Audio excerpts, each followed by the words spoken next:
ഈ പ്രേതം ഇങ്ങനെ അവരുടെ ശരീരത്തിലേക്ക് വന്നു കഴിഞ്ഞാൽ അവർ ആദ്യം ചെയ്യുന്നത് ഉടുത്തിരിക്കുന്ന വസ്ത്രങ്ങൾ വലിച്ചു ദൂരെ എറിയുക എന്നുള്ളതാണ്. എന്തോ വാശി വൈരാഗ്യത്തോടു കൂടി ഇതെല്ലാം ഒരു തുണി പോലും ഇല്ലാതെ അവര് വലിച്ചു കീറി കളഞ്ഞിട്ട് ആർക്കും പിടികൊടുക്കാതെ ഇവർ ഓടുമെന്നാണ് പറയുന്നത്. ഇവരെ വീട് ഒരു കുറച്ച് ഉൾപ്രദേശമാണ്. അതിന്റെ ഈ നടവഴികളും കാര്യങ്ങളും ഒക്കെ ഉണ്ടാവുമല്ലോ, ചെറിയ ഇടവഴി പോലുള്ളതൊക്കെ, അതുവഴിക്കൊക്കെ ഓടുമെന്നാണ് പറയുന്നത്. ഓടുമ്പോൾ ഇവരെല്ലാരും കൂടെ ഓട്ടിച്ചിട്ടൊക്കെയാണ് അവർ പിടിച്ച് തിരിച്ചു വീട്ടിൽ കൊണ്ടുവരുന്നത്. ഇവര് തമ്മിലുള്ള ശരിക്കും പറഞ്ഞാൽ അവിഹിത ബന്ധം തന്നെയാണ്. അയാൾക്ക് ഭാര്യാസ്ഥാനത്ത് ചേട്ടത്തി മാത്രമേ ഉണ്ടായിരുന്നുള്ളൂ. അത് ജ്യേഷ്ഠനറിയാം, മറ്റ് ഏകദേശമുള്ള ബന്ധുക്കൾക്കറിയാം. ഇദ്ദേഹം ഈ വീട്ടിൽ അതായത് ജ്യേഷ്ഠന്റെ വീട്ടിൽ മാത്രമേ നിൽക്കുകയുള്ളൂ. ഭാര്യയ്ക്ക് അത് സഹിക്കാൻ പറ്റുന്നില്ല. ഒരു കുട്ടിയാകുന്നത് വരെ അവരവിടെ നിന്നു, പലതും കണ്ടും കേട്ടും നിന്നു. അവർ നേരെ വീട്ടിൽ പോയിട്ട് അവരുടെ വീട്ടിൽ തന്നെ അവര് ആത്മഹത്യ ചെയ്യുകയാണ് ചെയ്തത്. അങ്ങനെ ഒരു മാനസിക അവസ്ഥ അവനുണ്ടാക്കിയത് ശരിക്കും പറഞ്ഞാൽ ആ മരിച്ചുപോയ സ്ത്രീയുടെ ആത്മാവ് തന്നെയാണ്. പ്രേതങ്ങൾക്ക് നമ്മുടെ മനസ്സിനെ സ്വാധീനിക്കാൻ സാധിക്കും. അപൂർവങ്ങളിൽ അപൂർവമായി നിമിഷ നേരം കൊണ്ട് നമ്മളെ കൊണ്ട് അരുതാത്തത് ചെയ്യിപ്പിക്കാനും സാധിക്കും. ഇയാൾ ഭയങ്കര കരച്ചിലായിരുന്നു. ഇയാളുടെ മകനാണല്ലോ. ഇപ്പൊ അയാള് ആ ചുറ്റുവട്ടത്തൊക്കെ ജോലിയെല്ലാം ഉപേക്ഷിച്ചു, ഭ്രാന്തനെ പോലെ നടക്കുന്നു എന്നാണ് ഈ വന്നിരുന്നവര് പറഞ്ഞത്.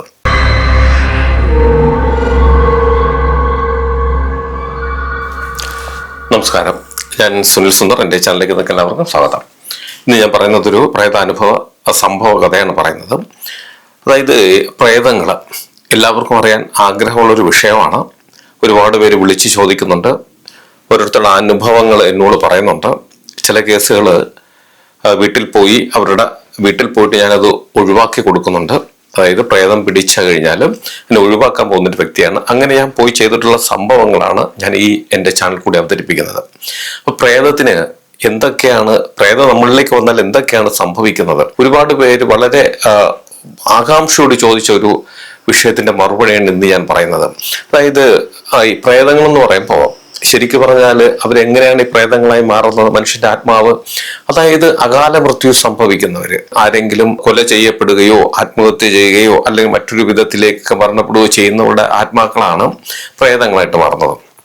അപ്പൊ ഈ പ്രേതത്തിന് പ്രതികാരം ഉണ്ടാകുമോ? കാര്യം ജീവിച്ചിരുന്നപ്പോ അവര് ആരെങ്കിലും നശിപ്പിക്കുക വഴിയാണല്ലോ അവര് മരണപ്പെട്ടു പോകുന്നതോ അല്ലെങ്കിൽ ആത്മഹത്യയൊക്കെ ചെയ്യുന്നത്. അങ്ങനെ ചെയ്തു കഴിഞ്ഞാൽ ആ ആത്മാക്കള് പ്രേതങ്ങളായിട്ട് വന്ന പ്രതികാരങ്ങൾ വീട്ടാറുണ്ടോ? ഒരുപാട് പേരുടെ സംശയമാണ്. ഞാനത് കുറെ വീഡിയോ അങ്ങനെ ചെയ്തിട്ടുള്ള പ്രേതങ്ങൾ ചെയ്ത പ്രതികാരത്തെ കുറിച്ച് ഒരുപാട് വീഡിയോ ഞാൻ ചെയ്തിട്ടുണ്ട്. ഇന്നും ഞാൻ അങ്ങനെ അതുപോലുള്ള ഒരു പ്രേതത്തിന്റെ ഒരു പ്രതികാരം, അതാണ് ഇന്ന് ഞാൻ പറഞ്ഞത്. തൊട്ടടുത്തൊരു വീഡിയോയും അടുത്തതിനെ ചെയ്യാൻ പോകുന്നതും അങ്ങനെ തന്നെയാണ്. അപ്പൊ ഇത് സംഭവിച്ചത്, നമ്മളിപ്പോ ജീവിച്ചിരിക്കുന്ന മനുഷ്യരാണെങ്കിൽ ഒരാൾ നമ്മളോടൊരു ക്രൂരത കാണിച്ചാൽ നമുക്ക് ഒരു പരിധിവരെയൊക്കെ നമ്മൾ അവരെ എതിർത്ത് നിൽക്കും. പറ്റിയില്ല എന്നുണ്ടെങ്കിൽ നമ്മൾ പോലീസ് കേസ് കൊടുക്കുകയോ മറ്റേതെങ്കിലും വിധത്തിലേക്കോ നമുക്ക് അവരെ ശരിയായ രീതിയിലേക്ക് കൊണ്ടുവരാൻ സാധിക്കും. ഇല്ലെങ്കിൽ നമ്മളോട് കാണിച്ച ആ ഒരു ക്രൂരതയ്ക്ക് നമുക്ക് മറുപടി കൊടുക്കുവാൻ സാധിക്കും. നിയമങ്ങളെല്ലാം നമുക്ക് വളരെ സഹായകരമായ ഒരു അവസ്ഥയിൽ ആയതുകൊണ്ട് നമുക്ക് വിശ്വാസപൂർവ്വം നമുക്ക് കേസും വഴക്കുമായിട്ട് മുന്നോട്ട് പോകാം. മിക്കവാറും ആൾക്കാർ അതിനകത്ത് ജയിക്കുന്നുണ്ട്. പക്ഷേ ഒരു അവസരത്തിൽ നമ്മൾ മരണപ്പെട്ടു പോയാൽ ആ ആള്, അതായത് നമ്മളോട് ക്രൂരത കാണിച്ചയാള് അല്ലെങ്കിൽ നമ്മൾ മരിക്കാൻ കാരണക്കാരനായ ഒരാൾക്ക് എങ്ങനെയാണ് ഈ പ്രേതങ്ങൾ പണി കൊടുക്കുന്നത്, അതിനെ കുറിച്ചൊരു വിശദമായിട്ടൊരു വീഡിയോ ആണ് ഇന്ന് ഞാൻ പറയുന്നത്. ഇതൊക്കെ ഞാൻ പണ്ട് ഒരുപാട് വർഷങ്ങൾക്ക് മുമ്പ് ഞാൻ പോയി പരിഹരിച്ചൊരു കർമ്മങ്ങളാണ്. അപ്പൊ ഇത് സംഭവിക്കുന്നത്, ഒരാൾ ഒരു സെന്ററത്ത് വരികയാണ്. അയാളൊരു ഗവൺമെന്റ് ഉദ്യോഗസ്ഥനാണ്. അയാൾ വന്നിട്ട് പറയുന്നത്, അയാളുടെ വീട്ടിലെ അയാളുടെ ചേട്ടന്റെ ഭാര്യയ്ക്ക് ഒരു പ്രേതം പിടിച്ചു.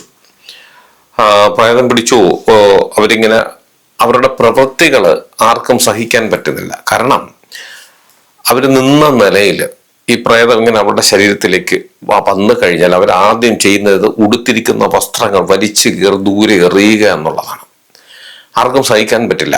കാരണം ചിലപ്പോൾ അവര് ആരെങ്കിലുമൊക്കെ സംസാരിച്ചു മുറ്റത്തോ അല്ലെങ്കിൽ അടുത്തുള്ള പരിസരത്ത് ആരെങ്കിലും സംസാരിച്ചു നിൽക്കുന്ന സമയത്തിനാണ് പെട്ടെന്ന് ഇവർക്ക് ഈ ഒരു ഇത് വരിക. ഇവർ ആ സമയത്തിന് അല്ലാതെ വിളിക്കുമെന്നാണ് പറയുന്നത്. വിളിച്ച് എന്തോ വാശി വൈരാഗ്യത്തോടു കൂടി ഇതെല്ലാം ഒരു തുണി പോലും ഇല്ലാതെ അവര് വലിച്ചു കീറി കളഞ്ഞിട്ട് ആർക്കും പിടികൊടുക്കാതെ ഇവർ ഓടുമെന്നാണ് പറയുന്നത്.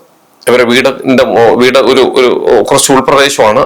അതിന്റെ ഈ നടവഴികളും കാര്യങ്ങളും ഒക്കെ ഉണ്ടാവുമല്ലോ, ചെറിയ ഇടവഴി പോലുള്ളതൊക്കെ, അതുവഴിക്കൊക്കെ ഓടുമെന്നാണ് പറയുന്നത്. ഓടുമ്പോൾ ഇവരെല്ലാവരും കൂടെ ഓട്ടിച്ചിട്ടൊക്കെയാണ് അവർ പിടിച്ച് തിരിച്ച് വീട്ടിൽ കൊണ്ടുവരുന്നത്.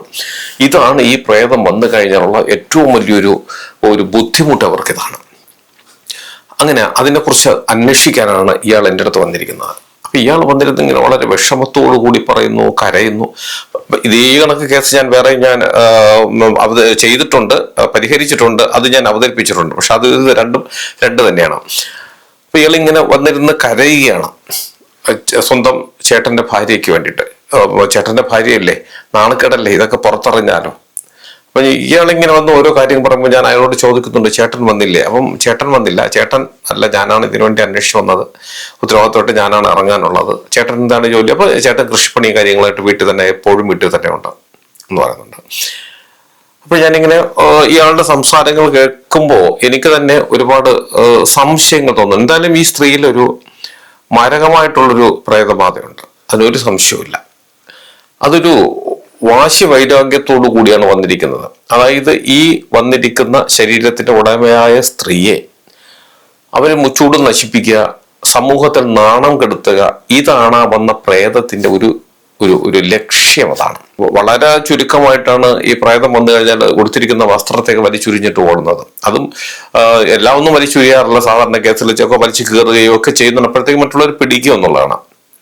അതും എല്ലാ സമയത്തിനും ഇല്ല. നമ്മൾ എന്തെങ്കിലും ആവാഹന പൂജ നടത്തുമ്പോഴോ അല്ലെങ്കിൽ വീട്ടിനുള്ളിൽ ഇരിക്കുമ്പോഴൊക്കെയാണ് അങ്ങനെ സംഭവിക്കുന്നത്. പക്ഷെ ഇത് വളരെ വ്യത്യസ്തമായിട്ട് 10 പേരോട് സംസാരിച്ചുകൊണ്ട് നിൽക്കുമ്പോൾ, അല്ലെങ്കിൽ ഏതെങ്കിലുമൊക്കെ അവർ പറഞ്ഞു ചില കല്യാണത്തിന് പോകുമ്പോൾ പോലും ഇങ്ങനെയൊക്കെ സംഭവിച്ചിട്ടുണ്ട്. പക്ഷെ അപ്പോൾ ആൾക്കാരുള്ളതുകൊണ്ട് ഓടിച്ചിട്ട് പിടിച്ചിട്ടുണ്ട്. പക്ഷെ വീട്ടിൽ നിൽക്കുമ്പോൾ ഇതൊന്നും അവർക്ക് സാധിച്ചിട്ടില്ല. അവർ പൂർണ്ണ നഗ്നയായി ആ നാട് മൊത്തം ഓടിയിട്ടുണ്ടെന്നാണ് പറയുന്നത്. ഒരു ഭീകരമായ ഒരു അവസ്ഥയാണ്. അപ്പൊ ഇയാൾ വന്നിരുന്ന എൻ്റെ അടുത്ത് ഇങ്ങനെ വളരെ കാര്യമായിട്ട് വിഷമത്തോടു കൂടിയൊക്കെ ഇങ്ങനെ പറയണം, എങ്ങനെയെങ്കിലും ഇത് ഒഴിവാക്കണം എന്നുള്ളൊരു ചിന്തയോടു കൂടിയാണ് പറയുന്നത്. അപ്പൊ പിന്നെ ഞാൻ ഇതിനെക്കുറിച്ച് വിശദമായിട്ട് അങ്ങനത്തെ കുറെ ചോദ്യങ്ങൾ ചോദിച്ചു. ഇത് എപ്പോഴൊക്കെയാണ് സാധാരണ വരുന്നത്? അപ്പൊ അയാൾ പറഞ്ഞു, ഇങ്ങനെ ചില ദിവസങ്ങളിൽ, പ്രത്യേക ദിവസങ്ങളിലാണ് വരുന്നത്, പ്രത്യേക സമയങ്ങളിലാണ് വരുന്നത്. പക്ഷെ അയാൾക്ക് തന്നെ മനസ്സിലായൊരു കാര്യം, കുറെ ആൾക്കാർ കൂടി നിൽക്കുമ്പോൾ അതിനിടയ്ക്കേക്ക് ഈ സ്ത്രീ പോയാൽ, അല്ലെങ്കിൽ അവരുടെ വീട്ടിലേക്ക് കുറച്ച് ബന്ധുക്കൾ ആരെങ്കിലും ഒന്നിച്ച് വന്ന് സന്തോഷമായിട്ട് ഇരിക്കുമ്പോൾ പെട്ടെന്ന് ഇവരിലേക്ക് ഇത് വരുന്നു. ഈ വസ്ത്രമെല്ലാം വന്ന പ്രധാന ഇതാണ്, വസ്ത്രമെല്ലാം വലിച്ചൊരിഞ്ഞിട്ട് ഇവർ ഓടുകയാണ്. എന്തൊക്കെയോ ഒരുപാട് സംശയങ്ങളുണ്ട്. എങ്കിലും ആ സംശയത്തിന്റെ 1-2 കാര്യങ്ങൾ ഞാൻ അറിയാൻ വേണ്ടിയിട്ട് ഇദ്ദേഹത്തിനോട് ഞാൻ ചോദിച്ചു, രാത്രി കിടന്നുറങ്ങുമ്പോൾ എന്തെങ്കിലും ബുദ്ധിമുട്ട് ഈ സ്ത്രീക്ക് വരാറുണ്ടോ എന്ന് ചോദിച്ചു. അപ്പോൾ ഇയാള് രാത്രി ഉറങ്ങി കഴിയുമ്പോൾ ഇവർക്ക് വരുന്ന ബുദ്ധിമുട്ടുകൾ, അതായത് സംസാരിക്കും, ഉറക്കത്തിൽ കിടന്ന് സംസാരിക്കുക, നിന്നെ കൊല്ലും, അല്ലെങ്കിൽ നിന്നെ ഞാൻ ജീവിക്കാൻ സമ്മതിക്കില്ല, നീയാണ് എൻ്റെ ജീവിതം തകർത്തത്, ഇങ്ങനെയൊക്കെ ഉള്ള ചില കാര്യങ്ങൾ പറയുന്നുണ്ട്. ഞാൻ ചോദിച്ചു ഏത് സമയത്തിനാണ് ഇത് പറയുന്നത്? അത് ഉറങ്ങിക്കഴിഞ്ഞാൽ അടുത്ത ദിവസം ഉറക്കം ഉണയ്ക്കുന്നതിന് മുമ്പായിട്ട് എപ്പോഴെങ്കിലുമൊക്കെ ആയിരിക്കും. ചിലപ്പം വെളുപ്പാൻ കാലത്തായിരിക്കും, ചിലപ്പോൾ പാതിരാത്രി ആയിരിക്കാം. അപ്പൊ എന്നിലൊരു സംശയം സ്വാഭാവികമായിട്ട് നമുക്ക് എല്ലാവർക്കും ഉണ്ടാവുമല്ലോ. ഇദ്ദേഹം സ്ത്രീയുടെ ഭർത്താവിന്റെ അനിയനാണ്. ഈ രാത്രി നടക്കുന്ന സംഭവങ്ങൾ ഇദ്ദേഹം എങ്ങനെ അറിയുന്നു? ചിലപ്പോൾ ചേട്ടൻ വിളിച്ച് പറയുന്നതായിരിക്കാം എന്നുള്ളതൊക്കെ എനിക്ക് തോന്നുന്നു. പക്ഷെ ഇദ്ദേഹത്തിന്റെ പറച്ചിലേക്ക് കേട്ടാൽ അവർ ഉറങ്ങിക്കിടക്കുമ്പോൾ അവരുടെ മുഖഭാവവും കാര്യങ്ങളും ഒക്കെ, അതായത് രാത്രി മൊത്തവും ഇദ്ദേഹവും ആ സ്ത്രീയുടെ അടുത്തുണ്ട്, അല്ലെങ്കിൽ ഇദ്ദേഹം ആ സ്ത്രീയുടെ അടുത്തുണ്ട് എന്നാണ് മനസ്സിലായത്. അപ്പൊ ഏകദേശമൊക്കെ എനിക്ക് കാര്യങ്ങളൊന്നും മനസ്സിലായി. എന്താണ് സംഭവിച്ചതൊന്നും പിടിയില്ല. പക്ഷെ എങ്കിലും ഒരു പ്രേതം ഈ സ്ത്രീയിലേക്ക് കൂടിയിരിക്കുന്നു, അത് ഈ സ്ത്രീയെ നശിപ്പിക്കാൻ വന്നിരിക്കുന്നു എന്നുള്ളത് കുറച്ച് കാര്യങ്ങളൊക്കെ മനസ്സിലായി. എങ്കിലും അപ്പൊ ഞാൻ പറഞ്ഞാലും ഞാൻ വീട്ടിലേക്ക് വരാം, വീട്ടിലേക്ക് വന്നിട്ട് നമുക്ക് നോക്കാം എന്നുള്ളതാണ്. അങ്ങനെ ഞങ്ങൾ എല്ലാവരും കൂടെ ഒരു ദിവസം ഈ വീട്ടിൽ പോയി, അടുത്തൊരു ദിവസം തന്നെ വീട്ടിൽ പോയി. വീട്ടിൽ ചെന്ന് കയറുമ്പോൾ ഞങ്ങൾ ചെന്ന് കയറിയപ്പോഴത്തേക്കിനെ ഈ സ്ത്രീ അങ്ങ് തുള്ളി. അതായത് പ്രേതം ശരീരത്ത് വന്നിട്ട് വേണ്ട ബഹളങ്ങൾ ഇങ്ങനെ കാണിക്കുകയാണ്. വസ്ത്രം അപ്പം വീട്ടിനകത്തായതുകൊണ്ട് ഈ തുള്ളി ഉടനെ തന്നെ ഇവരെല്ലാവരും കൂടി, അനിയനാണ് പ്രധാനമായിട്ടും പോയി കെട്ടിയങ്ങ് പിടിച്ചു. എന്ന് വെച്ചാൽ ഈ വസ്ത്രം ഉരിഞ്ഞ് കളയാതിരിക്കാൻ വേണ്ടിയിട്ട്. അപ്പൊ ഇയാളെ ശരിക്കും പറഞ്ഞാൽ ഉപദ്രവിക്കുന്നുണ്ട്. ഇയാളെ വലിച്ച് കീറുന്ന ഒരു അവസ്ഥയിലേക്ക് എത്തും. അപ്പോഴത്തേക്കും ചേട്ടൻ ഓടി വന്നു. ചേട്ടൻ ഒരു ആൺകുട്ടിയും ഒരു പെൺകുട്ടിയുണ്ട്. ഈ പയ്യൻ ഓടി വന്ന് പിടിക്കുന്നു, മകള് പിടിക്കുന്നു, പിന്നെ അടുത്തുള്ള കുറച്ച് ബന്ധുക്കളൊക്കെ ഉണ്ടായിരുന്നു. അവരെല്ലാവരും കൂടെ ഓടി വന്നൊക്കെ പിടിച്ച് 2 കയ്യിലും കാലിലൊക്കെ പിടിച്ചിട്ട് പെട്ടെന്ന് തറയിലങ്ങ് കിടത്തി. ഞാൻ പെട്ടെന്ന് തന്നെ ജപിച്ച് വെള്ളമൊക്കെ മുഖത്തൊഴിച്ചപ്പോൾ ഇതങ്ങ് മാറി. എന്തായാലും ഇത് ഒരു പ്രേതമാണെന്നും അത് എന്തോ ഒരു വലിയ കാര്യം ഈ കുടുംബത്തില് നടത്തിക്കാൻ വേണ്ടി, അതായത് എന്തോ ഒരു ദുരന്തം ഉണ്ടാക്കാൻ വേണ്ടിയിട്ടാണ് വന്നതെന്നും മനസ്സിലായി. അത് ഈ കുടുംബത്തിലെ ഏതൊക്കെയോ അംഗങ്ങളുടെ ഭാഗത്തുനിന്ന് വന്നുകൊണ്ടുള്ള പ്രവൃത്തി ദോഷം കൊണ്ടായിരിക്കാം ഈ പ്രേതം, അതായത് ജീവിച്ചിരുന്നയാൾ മരിക്കുകയും ഇത് പ്രേതമായിട്ട് ശരീരത്തിൽ വന്നതും. വല്ലാത്തൊരു അവസ്ഥ, എന്താണ് ഒന്നും മനസ്സിലാക്കാൻ പറ്റുന്നത്. എന്തായാലും ഞങ്ങൾ പൂജ തീരുമാനിച്ചു. പൂജയുടെ അന്ന് അവിടെ ഇരുത്തി ഈ ആവാഹന പൂജ നടത്തി ഈ ശരീരത്തിലേക്ക് ഈ പ്രേതത്തിനെ കൊണ്ടുവന്നു. പെട്ടെന്ന് വന്നപ്പോഴത്തേക്കാണ് ഇതിന്റെ കാര്യങ്ങൾ ഞാൻ വിശദമായിട്ട് പറയാം. അത് പറഞ്ഞത് ഒരുപാട് സമയമെടുത്തിട്ടാണ് കാര്യങ്ങൾ പറഞ്ഞത്. ഞാൻ വിശദമായിട്ട് കാര്യങ്ങൾ പറയാം. അതായത് ഈ സ്ത്രീ, ഇപ്പൊ ഈ ശരീരത്തിന്റെ ഉടമ, അദ്ദേഹത്തിന്റെ ഭർത്താവിന്റെ അനിയൻ, അവർ രണ്ടുപേരേ ഉള്ളൂ. കല്യാണം കഴിച്ച് കൊണ്ടുവന്നപ്പോൾ തന്നെ ജ്യേഷ്ഠത്തി പറയുന്നത് എന്തും കേൾക്കുന്നതാണ് ഈ അനിയന്റെ സ്വഭാവം. ജ്യേഷ്ഠത്തി ഷർട്ട് ഇടണ്ടെന്ന് പറഞ്ഞാൽ ഇടില്ല, പോകണ്ടെന്ന് പറഞ്ഞാൽ പോകില്ല. പക്ഷെ ഇദ്ദേഹവും കല്യാണം കഴിച്ച് വന്നതിന് ശേഷം ഭാര്യയ്ക്ക് ഒരു സ്ഥാനവും അവിടെ ഇല്ല. ഭാര്യ പറയുന്നതൊന്നും കേൾക്കില്ല. ഭാര്യ എന്തെങ്കിലും പറഞ്ഞാൽ തന്നെയും ചേട്ടത്തി പറഞ്ഞാൽ മാത്രമേ ഈ അനിയൻ ഇത് അനുസരിക്കുള്ളൂ. അങ്ങനെ ഒരു സാഹചര്യമാണ് ഉണ്ടായിക്കൊണ്ടിരുന്നത്.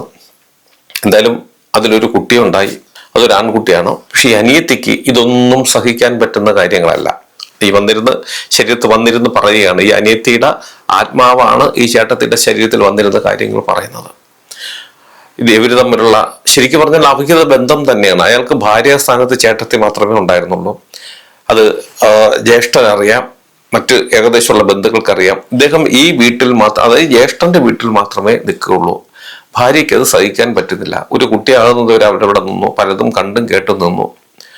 പല ദിവസങ്ങളിലും കറക്കെ തീർത്ത് ഇയാളെ വെട്ടിക്കൊന്നാൽ എന്തെന്ന് വരെ ആ സ്ത്രീക്ക്, അത് അനിയത്തിക്ക് തോന്നിപ്പോയി. പക്ഷെ അവര് ചെയ്തില്ല. നിവർത്തിയില്ലാതെ അവര് ഇയാളെ ഉപേക്ഷിച്ച് ഈ കുഞ്ഞിനെ കൊണ്ട് അവരുടെ സ്വന്തം വീട്ടിലേക്ക് തിരിച്ചുപോയി.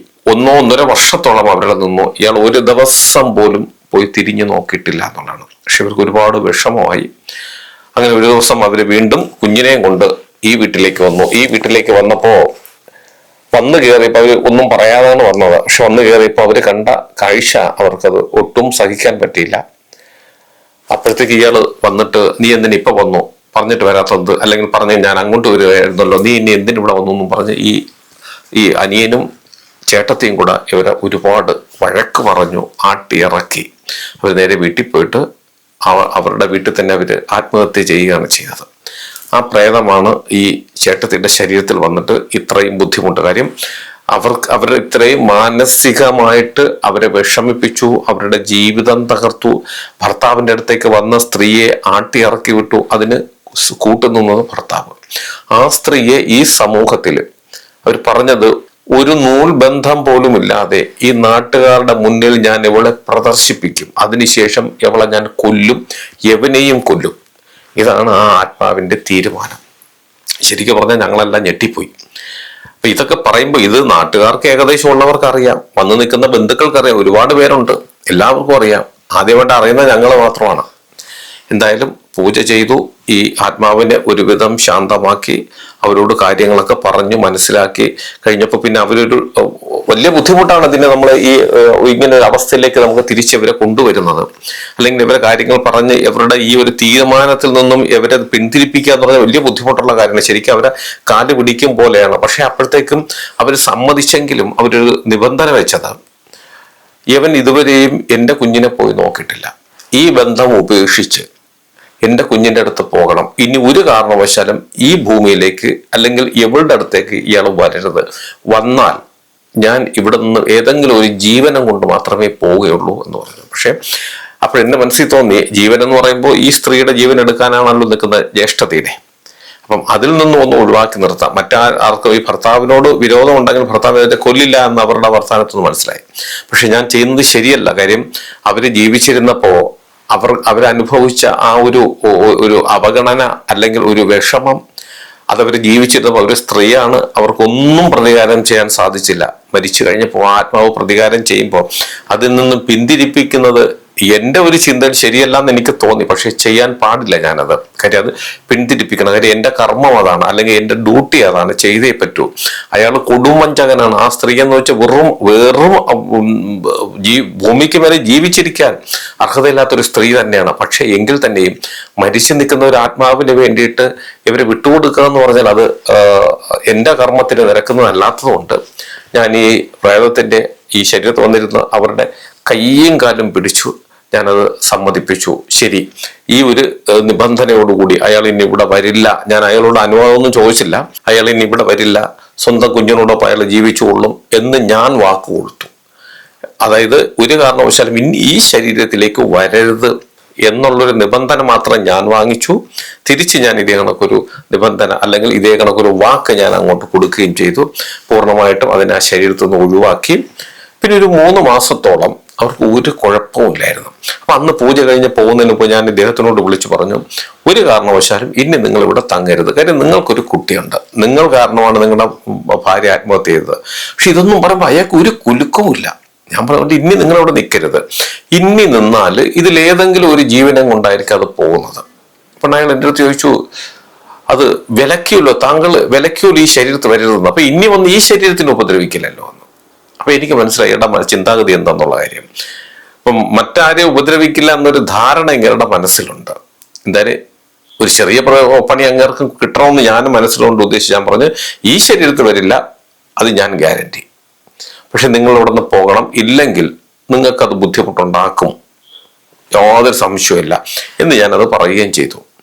പക്ഷെ അയാള് അത് ഞാൻ പറഞ്ഞത് കേട്ടതായി പോലും അങ്ങനെ കാണിച്ചില്ല എന്നുള്ളതാണ് കാര്യം. ഈ ചേട്ടത്തി എന്ന് പറയുന്ന ഈ സ്ത്രീയോട് അദ്ദേഹത്തിന് അത്ര ഏറെ ആകർഷണമാണ്. അയാളുടെ ഭാര്യ അവിടെ നിന്ന് പലരും അതിനുശേഷം എന്നോട് പറഞ്ഞു, നല്ലൊരു സുന്ദരി കുട്ടിയായിരുന്നു, ഒരു പാവപ്പെട്ട കുട്ടിയായിരുന്നു, ഇദ്ദേഹത്തിനേക്കാൾ ഒരുപാട് പ്രായത്തിന് ഇളയ കുട്ടിയായിരുന്നു, വലിയ കാര്യമായിരുന്നു ഇയാളോട്. പക്ഷെ ഇയാൾക്ക് ഈ പ്രായത്തിൽ കൂടി ജ്യേഷ്ഠത്തിയോടൊപ്പം ജീവിച്ചാൽ മതി എന്നുള്ളതാണ്. അവസാനമാണ് അറിയുന്നത് അതിൽ ആ ആൺകുട്ടി, അത് 2ാമത്തെ കുട്ടിയാണ്, അത് ഇയാളുടേതാണെന്നാണ് അറിഞ്ഞത്. അങ്ങനെ ഇയാള് പോകാൻ തയ്യാറായില്ല. അങ്ങനെ ഒരു 3 മാസം കഴിഞ്ഞപ്പോഴത്തേക്ക്, 3 മാസം വരെ ഒരു കുഴപ്പമില്ല, 3 മാസം കഴിഞ്ഞപ്പോഴത്തേക്ക് ഇയാൾ എന്നെ ഫോൺ ചെയ്തിട്ട്, ഈ അനിയനാണ്, ജ്യേഷ്ഠന് ഒരു റോളും അവിടെ ഇല്ല, അയാൾ വെറും ഒരു വാഴ. അനിയൻ ഫോൺ ചെയ്യുകയാണ്, ഇപ്പൊ വേറെ കുഴപ്പമൊന്നുമില്ല, പക്ഷെ വല്ലാത്ത ശബ്ദങ്ങൾ കേൾക്കുന്നു, കിണറ്റിൽ ആരോ ചാടും പോലെയൊക്കെ തോന്നുന്നു, പേര് വിളിക്കുന്നു, ആൾ നടന്നു പോകും പോലെ തോന്നുന്നു, ഉറക്കത്തിൽ ആരോ ഒന്ന് കഴുത്തിന് ഞെക്കും പോലെയൊക്കെ ഇങ്ങനെ തോന്നുന്നു. അപ്പൊ ഞാൻ ചോദിച്ചു, ആ സ്ത്രീക്ക് ജ്യേഷ്ഠത്തിക്ക് അവർക്ക് കുഴപ്പമൊന്നുമില്ല, അവർക്കൊന്നും ഒന്നും അറിയാൻ പറ്റുന്നില്ല, എനിക്കാണ് ഇത് കൂടുതൽ അനുഭവപ്പെടുന്നത്. ഞാനിപ്പോ നിങ്ങൾ എവിടെ നിന്നിട്ടാണ് സംസാരിക്കുന്നത്? ഞാൻ ആ വീട്ടിൽ തന്നെ. ഞാൻ പറഞ്ഞ തങ്ങളുടെ കുട്ടികളുടെ അടുത്ത് പോയോ? ഞാൻ അവിടെ ഒന്നും പോയില്ല, എനിക്ക് അങ്ങോട്ടൊന്നും പോകാൻ പറ്റത്തില്ല, അവരൊക്കെ അഴിക്ക ആൾക്കാരാണ്, ഞാൻ ഇവിടെ നിൽക്കൂ അതായത് അയാള് ഈ ജ്യേഷ്ഠത്തിയോടൊപ്പം തന്നെ ഇപ്പോഴും അയാൾ ഇങ്ങനെ സ്മെല്ല് പിടിച്ച് നടക്കുന്നു എന്നുള്ളതാണ്. അപ്പൊ ഞാൻ പറഞ്ഞു, ഈ കാര്യം പറഞ്ഞ് ദയവേത് എന്നെ വിളിക്കരുത്. അതിൽ പറഞ്ഞ വാക്കുകൾ നിങ്ങൾ അനുസരിക്കാൻ തയ്യാറായില്ല എന്നുണ്ടെങ്കിൽ അത് നിങ്ങൾക്ക് തന്നെ ജീവിതത്തിൽ ഒരുപാട് ബുദ്ധിമുട്ടുകൾ ഉണ്ടാക്കും. അപ്പൊ ഇയാളുടെ കാരണം വെച്ചാൽ ഈ ജ്യേഷ്ഠത്തിൽ ഇയാൾക്കൊരു കുട്ടിയുണ്ട്. ആ കുട്ടിക്ക് എല്ലാം ഇയാൾ എല്ലാ സൗഭാഗ്യത്തോടുകൂടി ജീവിക്കുകയാണ്. ഇദ്ദേഹത്തിന്റെ ഭാര്യയിൽ ഇദ്ദേഹത്തിന് ജനിച്ച കുട്ടി എന്ന് പറഞ്ഞാൽ ഈ ഭാര്യയുടെ അമ്മ വയസ്സായിട്ടൊരു അമ്മയാണ്. ആ അമ്മയാണ് വളർത്തുന്നത്. ഒന്നും ഉണ്ട് ഇല്ല എന്നൊന്നും പറയാം. അവർ ഏതൊക്കെയോ വീട്ടിൽ പോയി വീട്ടു ജോലിക്ക് പോയി അത് കൊണ്ടുവന്നിട്ട് ആ കുട്ടിയെ വളർത്തുന്നത്. ഒരു രൂപ പോലും, ഇത് നല്ല ജോലികൾ, ഗവൺമെന്റ് ജോലിയുള്ള ഒരാളാണ്, ഒരു രൂപ പോലും ഇദ്ദേഹം ആ കുട്ടിക്കായിട്ട് കൊടുക്കുന്നില്ല എന്നുള്ളതാണ്. ചിലപ്പോൾ അദ്ദേഹം പെൻഷൻ പറ്റുമ്പോൾ മരിച്ചു കഴിയുമ്പോൾ കിട്ടുമായിരിക്കും. പക്ഷെ ഈ ജീവിതത്തിൽ അദ്ദേഹം ഇതുവരെ ഒന്നും കൊടുത്തിട്ടില്ല എന്നുള്ളതാണ്. ഞാനും വിചാരിച്ചു, ഇയാൾ എന്തായാലും അനുഭവിക്കാൻ വിധിക്കപ്പെട്ടവനാണ്, ഇയാളെ രക്ഷിക്കാൻ ശ്രമിച്ച് ഞങ്ങളെ പോലുള്ളവരാണ് വെറും മണ്ടന്മാർ, എന്തായാലും കിട്ടുന്നെങ്കിൽ കിട്ടിക്കോട്ടെ. അപ്പോൾ ഇനി ഒരു കാരണവശാലും എന്നെ വിളിക്കുന്നത്, ഈ കേസിന് എനിക്ക് ഏറ്റെടുക്കാൻ പറ്റില്ല, എന്തായാലും അവരുടെ ശരീരത്തിൽ പറ്റില്ല, അത് ഞാൻ ഉറപ്പ് തരാം. അയാൾ പറഞ്ഞ ഒരു കാര്യം എനിക്ക് ചെയ്തു തരും, ഒന്ന് രാശി നോക്കിയിട്ടില്ല, ഇപ്പൊ ഇനി ഈ വീട്ടിലുള്ള ആർക്കാണ് ഇനി ബുദ്ധിമുട്ട് വരുന്നതെന്ന് പറഞ്ഞു തരാൻ പറ്റുമെന്ന് ചോദിച്ചു. ഞാൻ പറഞ്ഞു പറ്റില്ല, ദൈവം എന്നെ വിളിക്കരുത് എന്ന് പറഞ്ഞ് ഞാൻ കട്ട് ചെയ്തു. അയാളുടെ നമ്പർ 2 പ്രാവശ്യം വീണ്ടും വിളിച്ചിരുന്നു, ഞാൻ അയാളുടെ നമ്പർ ബ്ലോക്ക് ചെയ്തു. അതിനുശേഷം 1 വർഷം കഴിഞ്ഞതിന് ശേഷം ഇയാൾക്ക് എന്നെ പരിചയപ്പെടുത്തി കൊടുത്ത, ഇയാളെ എൻ്റെ അടുത്ത് കൊണ്ടുവന്ന ഇയാളുടെ വീടിൻ്റെ അടുത്തുള്ളൊരു ഇദ്ദേഹത്തിന് സുഹൃത്തുണ്ട്. ഈ സുഹൃത്തിനെ എനിക്ക് നേരത്തെ അറിയാം, എനിക്ക് വർഷങ്ങൾക്ക് മുമ്പ് അറിയാവുന്നതാണ്. അയാളുടെ ഈ സുഹൃത്തിൻ്റെ മകളുടെ കല്യാണമായിട്ട് ബന്ധപ്പെട്ട് ഈ സുഹൃത്തും ഭാര്യയും കൂടെ എൻ്റെ അടുത്ത് വന്നു. 1 വർഷം കഴിഞ്ഞ് ഞാനിത് കേസൊക്കെ മറന്നുപോയി. അപ്പൊ എൻ്റെ അടുത്ത് വന്നിരുന്ന് അവരുടെ കാര്യങ്ങളൊക്കെ സംസാരിച്ച് തീർന്നപ്പോൾ എൻ്റെ അടുത്ത് ചോദിച്ചു, അന്ന് വന്ന അവിടുത്തെ കാര്യങ്ങളൊക്കെ അറിഞ്ഞോ എന്ന് ചോദിച്ചു. അപ്പോൾ പെട്ടെന്ന് എനിക്ക് ഓർമ്മ, ഞാൻ ഇല്ല അറിഞ്ഞില്ല, ഞാൻ എന്നെ വിളിച്ചിരുന്നു, ഒരു 3 മാസം കഴിഞ്ഞപ്പോൾ വിളിച്ചിരുന്നു, ഇങ്ങനെയാണെന്നൊക്കെ പറഞ്ഞു. അത് സ്വാമി അന്ന് കൈവിട്ടു, പിന്നെ അവർ വേറെ എവിടേക്ക് പോയി എന്തൊക്കെ ചെയ്തു. അങ്ങനെ ഏകദേശം കുറേ നാളുകൂടെ അങ്ങോട്ട് കഴിഞ്ഞപ്പോഴത്തേക്ക് ഈ മകനും, അതായത് ഇയാൾക്ക് ജ്യേഷ്ഠത ഉണ്ടായ മകനും മകളും ഈ ജ്യേഷ്ഠത്തിയായിട്ട് ഒരു കല്യാണ വീട്ടിൽ ചെന്നപ്പോൾ അവിടെ വെച്ചിട്ട് ആരൊക്കെയോ ഈ അവന്റെ കൂട്ടുകാരന്മാര്, അപ്പൊ അതിന്റെ ഇച്ചിരി പ്രായമുണ്ട്, അന്ന് എന്റെ 22 വയസ്സ് എന്തോ പ്രായമുണ്ട്, അവിടെ വെച്ച് കളിയാക്കി ഈ ഇയാളുടെ ഈ അനിയൻ അവിടെ താമസിക്കുന്നതുമായിട്ടുള്ള കാര്യങ്ങളൊക്കെ പറഞ്ഞിട്ട് അച്ഛനും അനിയനും അത് ജ്യേഷ്ഠനും അനിയനും കൂടെ ഒന്നിച്ച് എന്താണ് ടൈം ടേബിൾ ആണോ എന്നൊക്കെ ചോദിച്ചിട്ടൊക്കെ ഒരുപാട് കളിയാക്കി. പക്ഷെ ഇതില് ഇവന് ഒരുപാട് മനം നൊന്നിട്ട് തിരിച്ചു വീട്ടിൽ വന്ന് അപ്പൊ ഇയാള് സ്വന്തം മകനെ പോലെ നോക്കുന്നുണ്ട്. പക്ഷെ ഈ പയ്യൻ അറിയില്ല, പയ്യൻ വിചാരിക്കുന്ന മൂത്തയാളാണ് അച്ഛൻ എന്നുള്ള രീതിയിലാണ് അവൻ ഇത് രഹസ്യമാക്കി വെച്ചിരുന്ന കാര്യം. പക്ഷെ അത് പരസ്യമാണ്. പക്ഷെ ഈ പയ്യൻ സ്വന്തം അച്ഛനെ പോലെ കാണുന്ന മൂത്തയാളിനെ തന്നെയാണ്. ഇയാൾ അച്ഛനായിട്ട് കണ്ടിട്ടൊന്നുമില്ല. അങ്ങനെ വീട്ടിൽ വന്നതിന് ശേഷം ഇവൻ വഴക്കുണ്ടാക്കിയിട്ട് ഇനി ഇവിടെ വരരുത് എന്നുള്ള രീതിയിൽ ഇയാളോട് സംസാരിക്കുന്നു. ഇയാളോട് അങ്ങനെ സംസാരിച്ചപ്പോൾ ഈ ജ്യേഷ്ഠത്തിക്ക് പിടിച്ചില്ല. ജ്യേഷ്ഠത്തി ഓടി വന്ന് ഇവനെ തല്ലി വഴക്ക് പറഞ്ഞു ഇറങ്ങിപ്പോയിക്കൊള്ളാൻ പറഞ്ഞു. ഇവൻ അതൊന്നും ഈ ഇറങ്ങിപ്പോകാൻ പറഞ്ഞപ്പോൾ ഇവന്റെ നിയന്ത്രണം വിട്ടുപോയി. ഇവൻ അവൾ കൈ കിട്ടിയ വസ്ത്രങ്ങളെല്ലാം കൂടെ വലിച്ചുരുട്ടിയെടുത്തുകൊണ്ട് ഇവൻ പുറത്തു പോയിട്ട് ഒരു 4-5 വീട്ടിനപ്പുറത്ത് ഇവരുടെ ഒരു ബന്ധു താമസിക്കുന്നുണ്ട്. ആ വീട്ടിൽ ചെന്നിരുന്ന കാര്യം. അപ്പൊ ഇയാൾ ഇറങ്ങി പുറത്ത് ഇറങ്ങുമ്പോൾ ആ വീട്ടിന്റെ മുറ്റത്ത് ഇവൻ നിൽക്കുന്നു, അവരെല്ലാരും കൂടി നിൽക്കുന്നു എന്നുള്ളതാണ്. അപ്പം അയാൾ വിചാരിച്ചു അവര് എല്ലാരും കൂടി പറഞ്ഞ് സമാധാനിപ്പിച്ച് കൊണ്ടുവരും. അപ്പം ഒരു സന്ധ്യയോടുകൂടിയാണ് ഈ സംഭവം വീട്ടിൽ നടക്കുന്നത്. രാത്രി ഇപ്പം വീട്ടിലേക്ക് വന്നില്ല. അപ്പൊ അയാൾ വിചാരിച്ചു അവിടെ കിടക്കും, സ്ഥിരമായിട്ട് വല്ലപ്പോഴൊക്കെ അവിടെ പോയി അവിടെ കൂട്ടുകാരന്മാരായിട്ട് നിൽക്കുന്നതാണ്, അങ്ങനെ നിൽക്കുമെന്ന് വിചാരിച്ചു. പക്ഷെ അവിടെ സംഭവിച്ചത് രാത്രി ഒരു 10 മണിയായപ്പോഴത്തേക്ക് ഇവൻ പറഞ്ഞു തിരിച്ചു വീട്ടിലേക്ക് പോകുന്നു എന്ന് പറഞ്ഞിട്ട് അവിടെ നിന്ന് ഇറങ്ങി. എല്ലാം ഒന്ന് ശാന്തമായി എന്ന് ആ വീട്ടുകാർ വിചാരിച്ചു. ഇവൻ അവിടെ നിന്ന് ആഹാരവും കഴിച്ചിട്ട് നേരെ ഇറങ്ങി ഇവന്റെ വീട്ടിലേക്ക് പോകുന്നു എന്ന് പറഞ്ഞ് ഇറങ്ങിയാണ്. ഒരു 4-5 വീട് ഒരു വളവ് കഴിയുമ്പോഴത്തേക്ക് കാണാൻ പറ്റും. ഒരു കഴിഞ്ഞിട്ട് നേരെ വന്നു. ആ വീട്ടുകാര് വിചാരിച്ചു ഇവൻ നേരെ വീട്ടിലേക്ക് പോയതാണെന്ന് കരുതി. ഈ വീട്ടിലുള്ള ഈ അനിയനും ചേട്ടനും ചേട്ടത്തിയും മകളും ഒക്കെ കാത്തിരുന്നിട്ട് കണ്ടില്ല. അപ്പൊ അവിടെ കാണുമെന്ന് വിചാരിച്ചിട്ട് ഇവരും സുഖമായി കിടന്നുറങ്ങി. നേരം വെളുത്തു, എല്ലാവരും ഉറക്കം ഒഴിച്ചെത്തും. ഈ പയ്യനെ കാണാനില്ല, മകനെ കാണാനില്ല. അപ്പൊ നേരെ അവിടെ വിളിച്ചു അവിടെ പോയി ചോദിച്ചു ഇങ്ങനെ വന്നു. അപ്പൊ ഇല്ല, രാത്രി ഒരു 10-10:30 മണിയപ്പോ അവിടെ നിന്ന് ഇറങ്ങിപ്പോയി, അങ്ങോട്ട് വരുന്നെന്ന് പറഞ്ഞു പോയി. പക്ഷെ ഇവൻ എവിടെയാണെന്ന് ആർക്കും അറിയില്ല. ഇവരിങ്ങനെ അന്വേഷിച്ച് പോകുമ്പോൾ ഇവരുടെ വിട്ട കുറച്ച് മാറി ഒരു വലിയ ഈ പറങ്കമാവിൻ തോട്ടമുണ്ട്. ആ തോട്ടമൊക്കെ അന്വേഷിച്ചപ്പോൾ അതിലൊന്നില് ഇവൻ തൂങ്ങി നിൽക്കുന്നു. അതാണ് കണ്ടത്. അപ്പൊ ഇത് അവൻ അങ്ങനെ ഒരു മാനസിക അവസ്ഥ അവനുണ്ടാക്കിയത് ശരിക്കും പറഞ്ഞാൽ ആ മരിച്ചുപോയ സ്ത്രീയുടെ ആത്മാവ് തന്നെയാണ്. പ്രേതങ്ങൾക്ക് നമ്മുടെ മനസ്സിനെ സ്വാധീനിക്കാൻ സാധിക്കും. അപൂർവങ്ങളിൽ അപൂർവമായി നിമിഷ നേരം കൊണ്ട് നമ്മളെ കൊണ്ട് അരുതാത്തത് ചെയ്യിപ്പിക്കാനും സാധിക്കും. എല്ലാ പ്രേതങ്ങൾക്കും അങ്ങനെ സാധിക്കില്ല. അതൊക്കെ നമ്മുടെ ഉള്ളിലേക്ക് കടന്നു കഴിഞ്ഞാൽ ചിലപ്പോൾ ദിവസങ്ങളോ ആഴ്ചകളോ മാസങ്ങളോ വർഷങ്ങളോ കൊണ്ടൊക്കെ ആയിരിക്കും ചിലപ്പോൾ നമ്മളിലേക്ക് അതിങ്ങനെ പ്രവർത്തിച്ച് തുടങ്ങുന്നത്. ചിലതങ്ങനെയല്ല.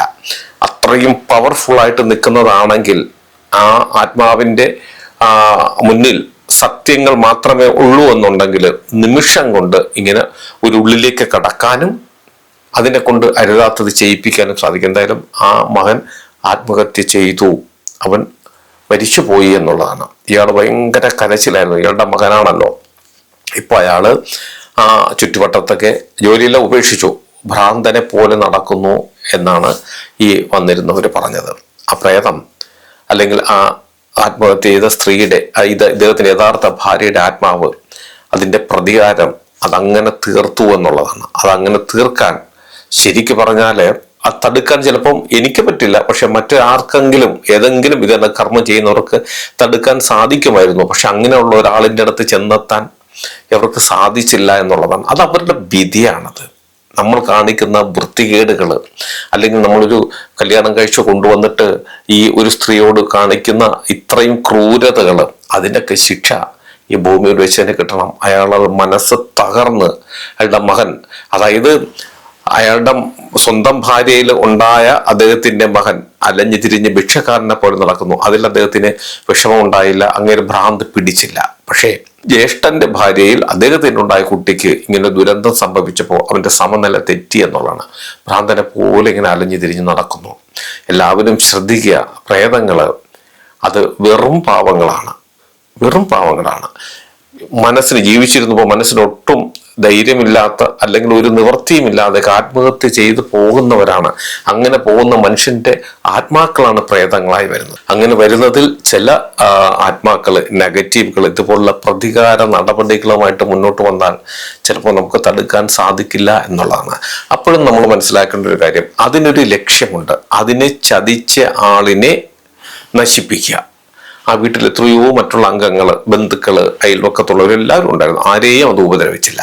അത് ജീവിച്ചിരുന്നപ്പോൾ ഇദ്ദേഹത്തിന് ഒരു ശിക്ഷാ നടപടി കൊടുക്കാൻ അതിന് സാധിച്ചില്ല. ഈ സ്ത്രീക്ക് തിരിച്ചൊരു മറുപടി കൊടുക്കാൻ സാധിച്ചില്ല. നിവർത്തികെട്ട് അത് ആത്മഹത്യ ചെയ്തു. ആ ആത്മാവ് തിരിച്ചു വന്നിട്ട് അതിനെ കൊണ്ട് ചെയ്യാൻ പറ്റുന്നതിൻ്റെ പരമാവധി, പക്ഷെ അതിനിടയ്ക്ക് ഞാനൊരു ആ ആത്മാവിൻ്റെ തടസ്സമായി മാറി എന്നുള്ളതാണ്. ഒരു കർമ്മം ചെയ്ത് അതിന് ആ സ്ത്രീക്ക് ഒരു ദോഷവും വരാതെ മാറ്റി നിർത്തുവാൻ അതിൻ്റെ ഒരു കർമ്മമായതുകൊണ്ട്, അല്ലെങ്കിൽ ഞാനതിന് വിധിക്കപ്പെട്ട ഒരു ജോലിയാണ് ഞാൻ ചെയ്യുന്നത് കൊണ്ട് മാത്രം ഞാനത് മനസ്സോടെ ചെയ്തു കൊടുത്തതാണ്. രണ്ടാമത് വിളിച്ചിട്ട് ഒരു കാരണവശാലും ഞാൻ അതിനേറ്റില്ല. കാരണം അയാൾ അത് അനുഭവിക്കേണ്ടത് തന്നെയാണ്. അയാൾ ഈ വീട്ടിലേക്ക് വന്നോട്ടെ, പക്ഷെ സ്വന്തം മകനെ സംരക്ഷിക്കാൻ തയ്യാറായിരുന്നെങ്കിൽ പോലും എന്തെങ്കിലും നമുക്ക് വഴിയിൽ കൂടി മറ്റൊരു ജീവനെ നഷ്ടപ്പെടുത്താതെ നമുക്ക് രക്ഷിക്കാൻ സാധിക്കുമായിരുന്നു. അയാളുടെ വിധി അല്ലെങ്കിൽ അവരുടെ പ്രവൃത്തിയുടെ ഫലം അത് അനുഭവിച്ച് തന്നെ തീർക്കണമെന്നുള്ളതാണ്. ഈ കാര്യത്തിൽ ഒരു കാരണവശാലും നമ്മൾ ആ ഒരു ആത്മാവിനെ കുറ്റം പറയാനേ സാധിക്കില്ല. ഇതെല്ലാവർക്കും ഒരു പാഠമായിരിക്കണം. ഇതുപോലെ ഉള്ളൊരു സംഭവം അത് മറ്റൊരു പശ്ചാത്തലത്തിൽ നടന്നതാണ്. ഞാൻ ആ തൊട്ടടുത്ത എപ്പിസോഡിൽ തന്നെ അവതരിപ്പിക്കാൻ ഇത് പറയുന്ന കാര്യം, ഒരുപാട് പേര് ഇന്നല്ല ഒരുപാട് പേര് വിളിച്ചു ചോദിക്കുന്നത് പ്രേതങ്ങൾ പ്രതികാരമുണ്ടോ? കാര്യം ഞാനിത് പറയുന്നത് പ്രേതങ്ങൾ ഒരിക്കലും നമ്മളെ ഉപദ്രവിക്കില്ല എന്നാണ് ഞാൻ പറയുന്നത്. ശരി തന്നെയാണ്. പിന്നെ ഉപദ്രവിക്കുന്നതോ അത് പ്രതികാരം വീട്ടാൻ വേണ്ടിയിട്ട്. അത് ജീവിച്ചിരുന്നപ്പോൾ ആ ശരീരത്തിനെ ഇത്രയേറെ വിഷമിപ്പിച്ചവരെ, ബുദ്ധിമുട്ടിച്ചവരെ, അല്ലെങ്കിൽ ആ ശരീരം വിട്ട് ഈ ആത്മാവ് പുറത്തു ചാടാൻ കാരണക്കാരായവരെ അത് ഉപദ്രവിക്കും. അതിനൊരു സംശയം വേണ്ട. അപ്പൊ നമ്മൾ ജീവിച്ചിരിക്കുമ്പോൾ മറ്റൊരാളെ നമ്മൾ ചതിക്കാതിരിക്കുക, പറ്റിക്കാതിരിക്കുക, മാന്യമായി ജീവിക്കാൻ ശ്രമിക്കുക. അങ്ങനെയാണെങ്കിൽ ഒരു പ്രേതങ്ങളും നമ്മൾ ഉപദ്രവിക്കില്ല എന്നുള്ളതാണ്. ഞാൻ ഈ പറഞ്ഞ കാര്യം നിങ്ങൾക്ക് എല്ലാവർക്കും ഉപകാരപ്രദമാകട്ടെ. നിങ്ങൾക്ക് ജ്യോതിഷപരമായ, വാസ്തുപരമായ എന്തെങ്കിലും കാര്യങ്ങൾ അറിയണത് ഞാൻ പറഞ്ഞാൽ മതി എന്നുണ്ടെങ്കിൽ ഇപ്പോൾ ഈ സ്ക്രീനിൽ എഴുതി കാണിക്കുക എൻ്റെ ഓഫീസിലെ ഓൺലൈൻ ബുക്കിംഗ് നമ്പറാണ്. ഈ നമ്പറിലേക്ക് വിളിച്ചോളൂ. 1-2 ചെറിയ കാര്യങ്ങളുണ്ട്, അതനുസരിച്ച് നിങ്ങൾ ബുക്ക് ചെയ്യണം. അങ്ങനെ നിങ്ങൾ ബുക്ക് ചെയ്താൽ നിങ്ങൾ ചോദിക്കുന്ന ജ്യോതിഷപരമോ വാസ്തുപരമായ കാര്യത്തിൻ്റെ മറുപടി ഞാൻ നിങ്ങൾക്ക് തരാം. അത് കേട്ടിട്ട് നിങ്ങൾക്ക് എന്നെ പിന്നെ തിരിച്ചു വിളിക്കുകയും ചെയ്യാം. അതുപോലെ നിങ്ങളുടെ വീടിനോ നിങ്ങളുടെ ഭൂമിക്കോ വാസ്തുദോഷമോ ഭൂമിദോഷമോ ഇതുപോലുള്ള എന്തെങ്കിലും പ്രേതബാധ ദോഷങ്ങൾ, ശത്രുദോഷങ്ങൾ അങ്ങനെ എന്തെങ്കിലും ഉണ്ടെങ്കിൽ നിങ്ങൾ ഈ നമ്പറിൽ വിളിച്ചോളൂ. നിങ്ങളുടെ വീടിന് ഏത് ജില്ലയിലാണെങ്കിലും മറ്റൊരു സ്റ്റേറ്റിലാണെങ്കിലും സമയക്രമം അനുസരിച്ച് ഞാൻ അവിടെ വന്ന് കണ്ട് അത് പൂർണ്ണമായി ഞാനത് മാറ്റിത്തരികയും ചെയ്യാം. എന്നെ നേരിട്ടാണ് ഒരുപാട് പേര് വരുന്നുണ്ട്. വരേണ്ടത് തിരുവനന്തപുരം ജില്ലയിലാണ്. അവിടെ വരുന്നവരും ഈ നമ്പർ വിളിച്ച് ബുക്ക് ചെയ്തതിന് ശേഷം മാത്രം വരാൻ ശ്രമിക്കുക. ഇതെൻ്റെ ഓഫീസിലെ ഓൺലൈൻ ബുക്കിംഗ് നമ്പറാണ്. ഇത് രാവിലെ 10 മണി മുതൽ വൈകുന്നേരം 5:30 മണി വരെ നിങ്ങൾക്ക് ഈ നമ്പർ വിളിച്ച് ബുക്ക് ചെയ്യാം. നിങ്ങൾ എൻ്റെ ചാനൽ സ്ഥിരമായിട്ടൊന്ന് കാണണം, സബ്സ്ക്രൈബ് ചെയ്യണം. എനിക്ക് വേണ്ടുന്ന എല്ലാവിധ പ്രോത്സാഹനം തരികയും വേണം. നിങ്ങൾക്കും നിങ്ങളുടെ കുടുംബത്തിലെ ഓരോ അംഗത്തിനും എല്ലാവിധ ഐശ്വര്യങ്ങളും സന്തോഷവും സമാധാനവും ദീർഘായുസ്സും ഈശ്വരൻ തരട്ടെ എന്ന് ആത്മാർത്ഥമായി പ്രാർത്ഥിച്ചുകൊണ്ട് തൽക്കാലം നിർത്തുന്നു. അടുത്തൊരു വീഡിയോയുമായി കാണുന്നവരെ എല്ലാവർക്കും നന്ദി, നമസ്കാരം.